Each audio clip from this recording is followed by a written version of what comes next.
What is happening, everybody? James Hancock here, and back with the box office breakdown for June 7th, where Scary Movie 6 outperformed projections with a franchise best opening of $55 million.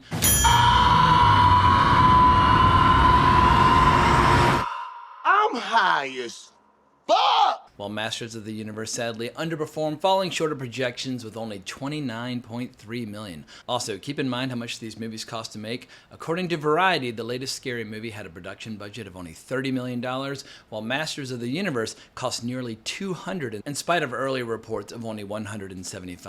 But this creates an interesting conversation around the enduring appeal of IP, because a lot of people like myself want to say old IP is dead, long live the new IP, and I'm all for that. However, Scary Movie is also old IP, so I think we should avoid speaking in absolute terms, and we should also try to avoid falling into the trap of coming up with a narrative first and then selectively looking for evidence that supports that narrative. That is a common problem with talking heads on YouTube, where people have an idea or a story, like, oh, this piece of evidence supports what I already think, let's go with that. But we should try to throw out a wide net and consider, a wide range of evidence.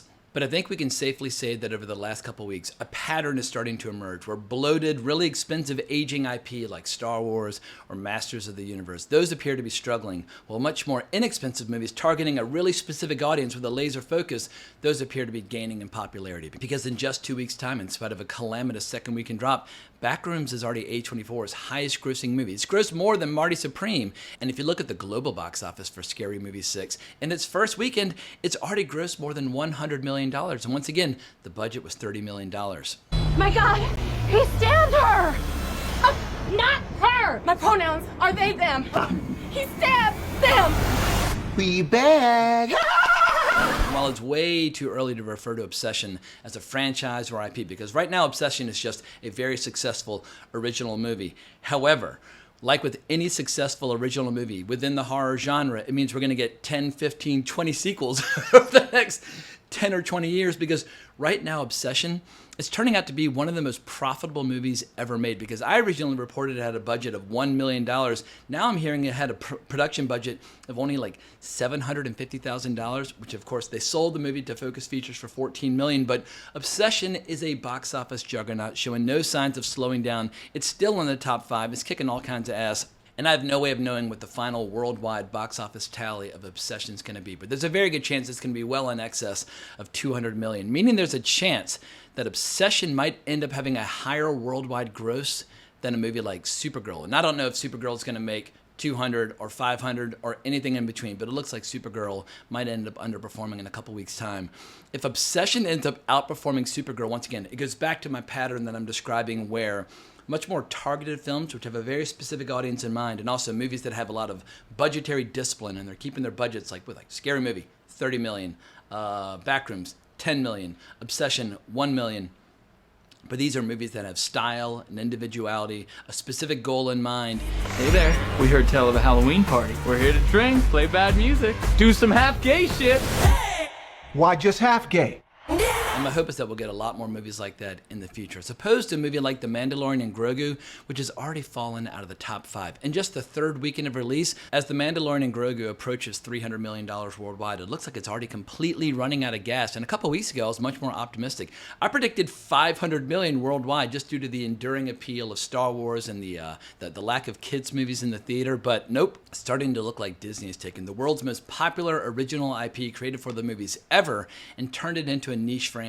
Because there are people who love and adore modern day Disney Star Wars, but I think it's a niche audience. There are people on YouTube who on a daily basis say, right now is the best time ever to be a Star Wars fan. They say, we're getting peak Star Wars, 1 year after the next. I'm like, all right, let's just say, the polite thing I can say is, I completely disagree.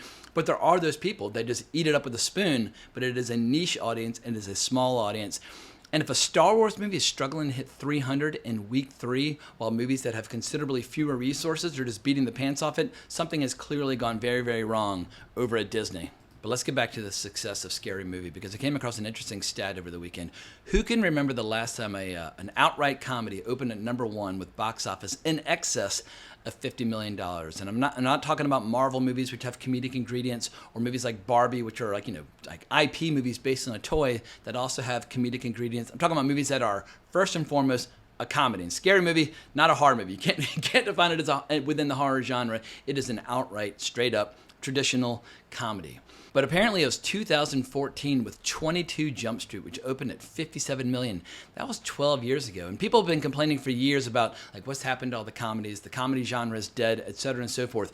There is your evidence. It has been more than a decade. So let's just pause for a moment and express our gratitude and our thanks to the Wayans family, because the Wayans family's been making me laugh since 1988 when Keenan Ivory Wayans directed I'm Gonna Get You, Sucker. Then he created In Living Color in the early 90s, which was a major sketch comedy show for people who weren't around back then. And obviously he alongside Sean and Marlon Wayans invented the Scary Movie franchise. But this is a family that's got comedy in their bones, comedy in their DNA, and that there are a whole lot of them. I mean, I went to see Mo Money starring David Wayans in the theater.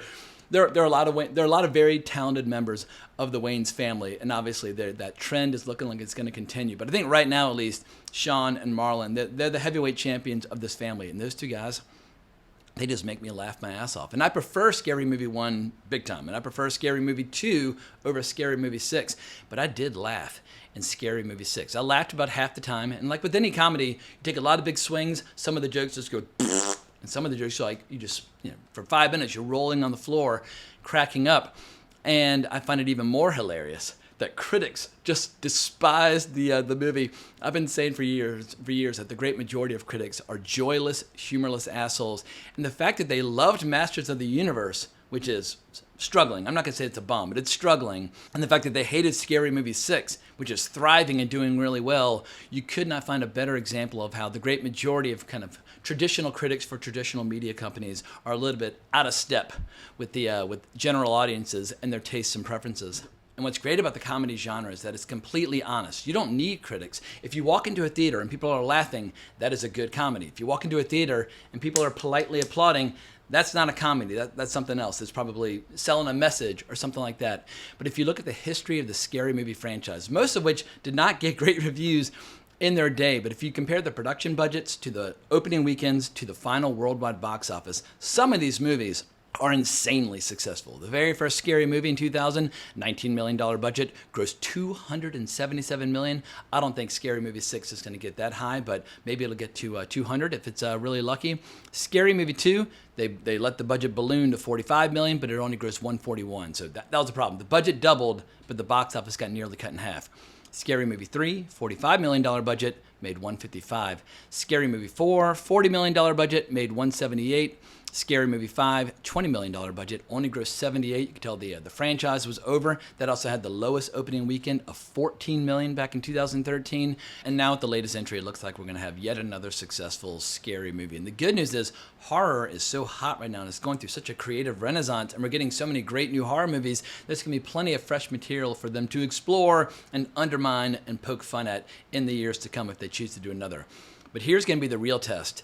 Can Marlon and Sean Wayans do an original comedy, not based on IP, that'll also open at number 1? That's going to be the biggest challenge of all. Like last summer, we saw like a Naked Gun, Rebirth, and that sort of thing.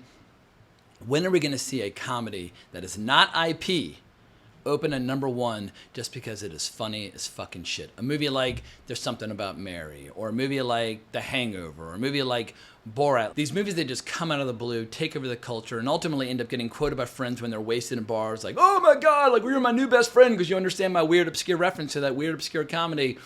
But I think the next contender for that would be a movie called Whitney Springs. And I have no idea when this is coming out, but it's Trey Parker, Matt Stone, Kendrick Lamar.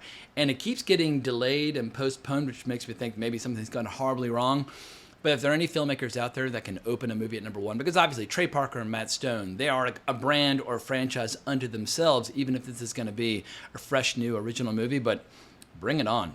But long story short, I just want to see the comedy genre in movies make a roaring comeback. Like in the 1990s, where the genre was absolutely dominating, I would like to see the comedy genre be in as healthy a place as the horror genre is right now, where we get big budget, low budget, IP, non-IP, new original voices, aging veterans, but we have a wide array of horror to choose from right now and to enjoy. And I realize I'm coming across like a little kid on Christmas asking for too many toys, but why can't we also have a thriving comedy marketplace as well. We'll just have to wait and see. But let's switch gears now and talk about Masters of the Universe. I have no idea what kind of opening weekend Amazon MGM was hoping for when they gave this movie the green light, but I seriously doubt they were hoping for an opening weekend with a 2 in front. This is a big, expensive movie, and Amazon MGM so far this year has been successfully positioning themselves to be a big new theatrical player. Like after Fox got absorbed by Disney and after Warner Brothers is now being absorbed by Paramount, there are gaps and openings on the release schedule, and Amazon MGM has the resources and the drive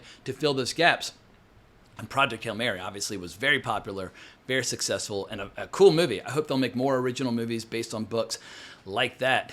But Masters of the Universe, I have a feeling that in the grand scheme of things, it's going to be regarded by them as a bit of a disappointment. And there are going to be some people who say, well, Amazon MGM, because they have Prime Video, all they need with their theatrical is for the box office to cover their marketing costs, and then it'll thrive and it'll go crazy once it's available on Prime Video. And fair play.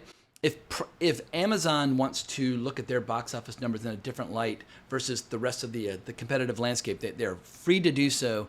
But if you want to judge these movies by box office alone, like whether you're a traditional media company like Disney or a new media company like Netflix or Amazon MGM, but I don't think we should grade movies on a curve depending upon what are the goals of whatever tech giant or traditional company might be behind it. And obviously, if Marvel put a movie out in theaters that cost nearly $200 million and it opened at 29, people would be eating it alive and like, oh my God, Marvel's fucked, Marvel's dead. Or if Star Wars had put out a movie that had nearly a $200 million budget that grossed, less than 30, people also would be feasting on its insides. And I don't think it's fair just because we're rooting for Masters of the Universe and perhaps even enjoyed the movie to a degree where we kind of give it a pass in our analysis. And I gave the movie a mildly enthusiastic review, which I'll share down in the description below. But I thought it had some good ingredients and some less good ingredients, like Nicholas Galitzine. I thought gave the movie his all. He obviously is very charismatic. He's a good-looking dude. Put in the work in the gym, learn the choreography. I feel like they've got a good future He-Man if they want to continue with the franchise. But the movie definitely struggled with its tone and its target audience. Are they trying to rebuild the franchise for little kids like the toys and the cartoons did back in the early, mid 1980s? Or are they trying to gear the movie towards guys in their 40s and 50s who kind of sort of remember the cartoon and the toys, but don't really remember just how innocent that cartoon was? Like, that cartoon was made for, young children. Keep your fangs to yourself, Beastman. But there are parts of this movie where they're clearly going for a very tongue-in-cheek, campy tone that's very meta, very self-aware, makes references to internet memes, makes jokes about Fisto wanting to fist people and that sort of thing, which is obviously a very different audience from like a 6-year-old who just wants to see basically like superheroes with big muscles colliding and having epic battles. But the reality is, Masters of the Universe has always had this problem going back to 1982 when the figures first came out, where the mini comics in the back were very much going for like kind of a Conan vibe, where it was big savage barbarians and big scary monsters battling for control over Castle Grayskull. Then you had the DC Comics come out at the end of 1982, where they started introducing ingredients like Prince Adam and things like that. But it was still more or less like kind of a dark adult fantasy series. But then the cartoon came out in 1983, which introduced Prince Adam and Orko, and it softened it, made it a little bit more innocent, but obviously the cartoon was wildly popular. I think they made like 130 episodes in 2 years. It was fucking crazy. They made a lot of episodes of that show. But the wheels started flying off the cart very quickly, where they oversaturated the market with too many toys. Then they introduced She-Ra and Bo and all those stupid characters, which made a lot of boys like fuck He-Man, I'm going to go play with my G.I. Joe figures where I don't have to worry about She-Ra showing up. And then by 1987, toy sales had plunged from a high of $400 million in 1986 to a low of $7 million in 1987, right as the Cannon Films movie was coming out. I've waited a long time for this.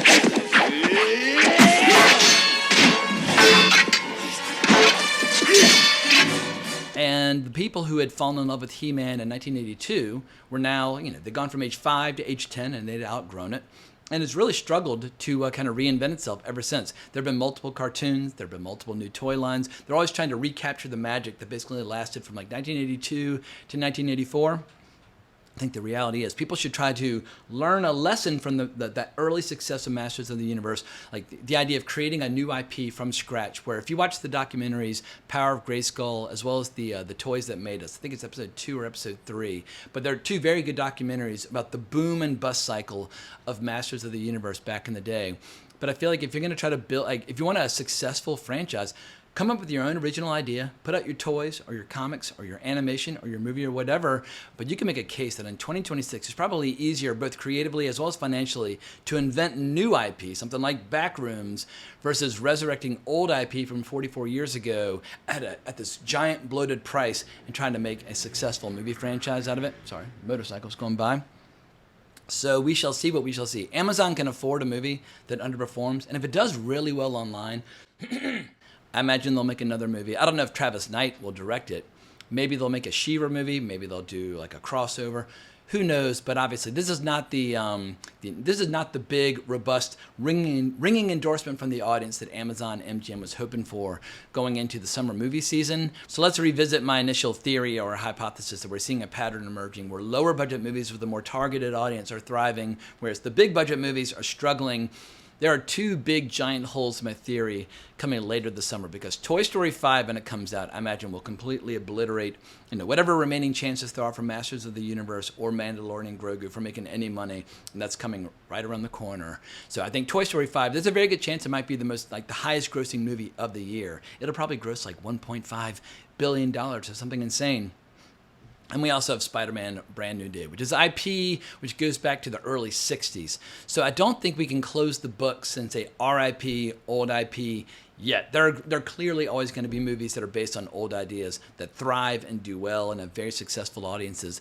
But I think what we can hopefully see moving forward is both types of movies coexisting peacefully, where we'll have movies like Backrooms or Scary Movie 6, where the budget's anywhere from $10 million to $30 million, that can find an audience where they can take a few more risks, that can be R-rated, that can have a little more flavor and style, and we'll have our big, bland, bloated IP that are designed for the whole family. But I think at this point, I've yammered enough. Let's hear what the official experts have to say over at Variety, where Rebecca Rubin has an article titled Box Office, Scary Movie Scores Franchise Best $55 Million Opening, Masters of the Universe Stumbles with $29.3 million. It's a horror trifecta. Paramount's Scary Movie ruled at the box office with $55 million in its opening weekend, extending an unexpected streak for, scary movies in the height of summer movie season. The R-rated parody was joined at the top of North American charts by Backrooms and Obsession, two horror films that captured lightning in a bottle with Gen Z crowds. Buoyed by positive word of mouth as well as the power of nostalgia and horror, Scary Movie landed above expectations and cemented a record opening for the franchise. The sixth installment in the 25-year-old series overtook the benchmark held by 2006's Scary Movie 4 with $49.7 million not adjusted for inflation.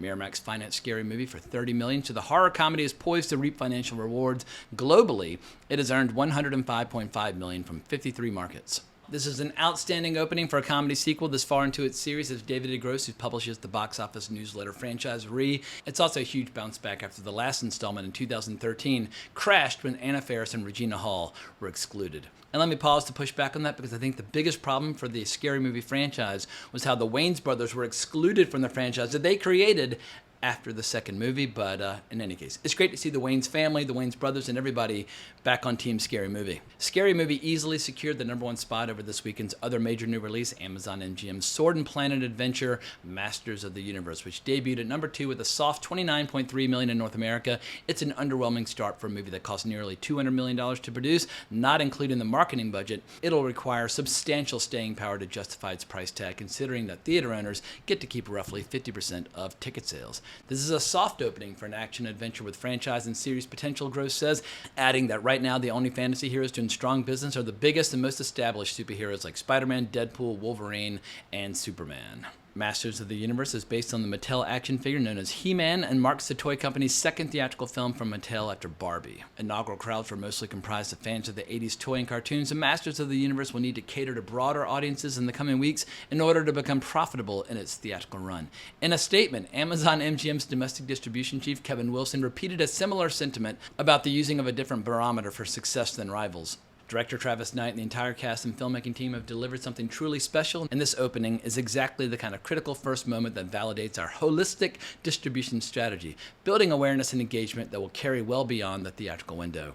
Ladies and gentlemen, that is what you call corporate speak, but it does show how, at least within Amazon MGM, they do have a different philosophy about theatrical than a traditional media company like, say, Paramount or Universal or Disney, where if the box office can cover their marketing costs for a theatrical release, they know that once it arrives on Prime Video, it'll have brand awareness, et cetera, and so forth. But I would love to hear what the real conversations are behind closed doors at Amazon MGM versus their public statements. But back to the article.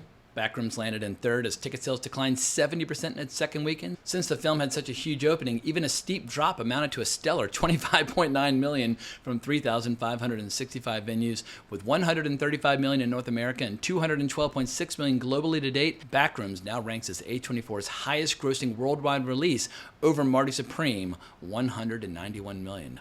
Fourth place went to Obsession with $25.6 million in its fourth weekend of release, a mere 7% decline. The horror sensation, a frenetic thriller about the dangers of romantic fixation, has been doing unprecedented business, with ticket sales increasing in its second and third weekends. Now the low-budget Obsession has generated $152.1 million in North America and will pass the $200 million mark globally this weekend. Focus Features is releasing the film.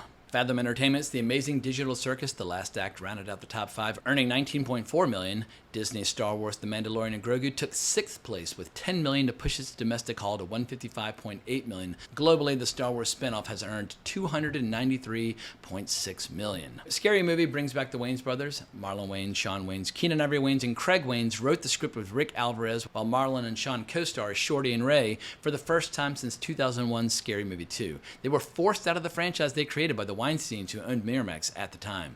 Anna Faris and Regina Hall, whose characters of Cindy and Brenda haven't appeared since 2006's Scary Movie 4, also returned for the film, which skewers the very concept of sequels, reboots, remakes, prequels, spin-offs, and origin stories, aka Hollywood's bread and butter. There's no shortage of scary movies to spoof since the last entry was released in 2013, with targets in this go-around including Get Out, Weapons, Megan, Longlegs, Scream, and even Backrooms. Masters of the Universe arrived in theaters after a long and arduous journey, not unlike Prince Adam's quest to find his way back to his home planet of Eternia. Since 2007, the property cycled through several studios, including Netflix, Warner Brothers, and Sony Pictures, as well as countless writers, directors, and stars such as John M. Chu, McG, and Noah Centineo.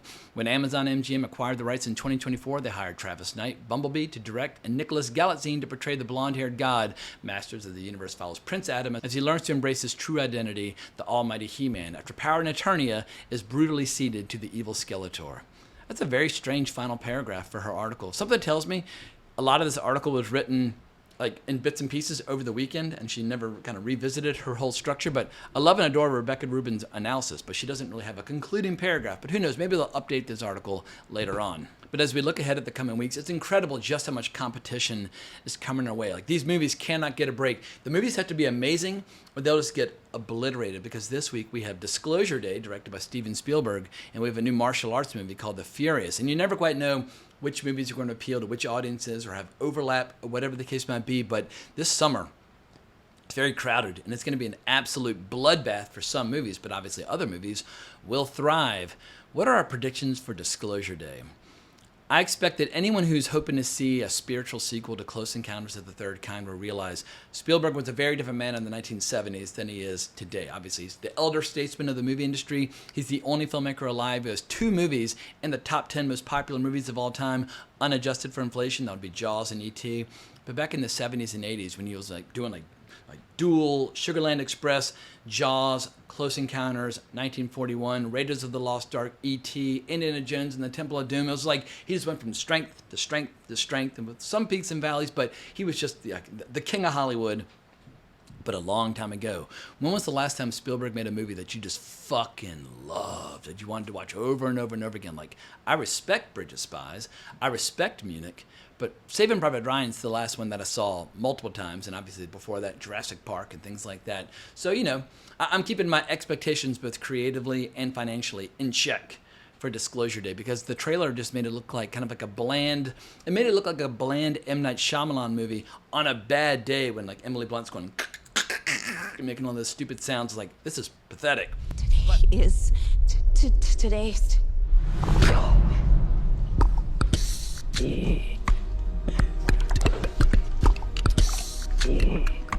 But the movie I'm very excited for is The Furious.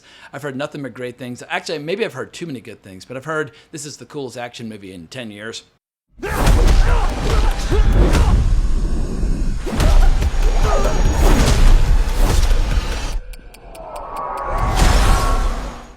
And I love a good martial arts movie. If it's brutal and intense and pulls no punches, so bring on The Furious. The big question is, which movie should I see first? Because they're both opening on the same day. No early access screenings on Wednesday.